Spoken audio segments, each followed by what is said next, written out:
ایک واقعہ یاد ہے مجھے، ایک مشہور شخصیت کا کسی کو پاؤں پڑ گیا تو وہ شخص جو تھا بڑبڑانے لگا، وہ گالیاں بکنے لگا. تو اب وہ مشہور شخصیت جو تھی وہ جب چپ ہوا نا تو انہوں نے اپنا تعارف کروایا کہ میں فلاں ہوں. تو وہ پریشان ہو گیا، جس نے غصے میں آ گیا، بولا آپ پہلے مجھے بتا دیتے میں تھوڑا اپنے آپ پر کنٹرول کر لیتا. تو بولا میں کیا بتاؤں آپ کو، آپ خود ہی اپنا اس وقت تعارف کروا رہے تھے تو میں خاموشی سے سن رہا تھا. مطلب اس کا تعارف ہو گیا نا گالیاں بکنے کہ کتنا بدتمیز ہے. غصے میں آدمی بالکل وہ بے قابو ہو جاتا ہے، بعض اوقات نہ بولنے کی باتیں بول جاتا ہے تو بعد میں اس کو ندامت ہوتی ہے.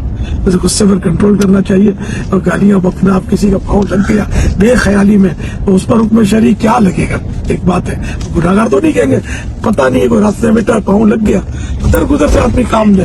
تو اس میں ایک حدیث پاک سنو، فرمانے آخری نبی صلی اللہ علیہ وسلم ہے کہ جہنم کا ایک دروازہ ان لوگوں کے لیے مخصوص ہے کہ جن کا غصہ کسی گناہ کے بعد ہی ختم ہوتا ہو. حسن بصری رحمۃ اللہ علیہ ارشاد ہے کہ غصے میں اتنا اچھلتا ہے کہیں اب کی اچھال تجھے جہنم میں اچھال کر لے ڈال دے.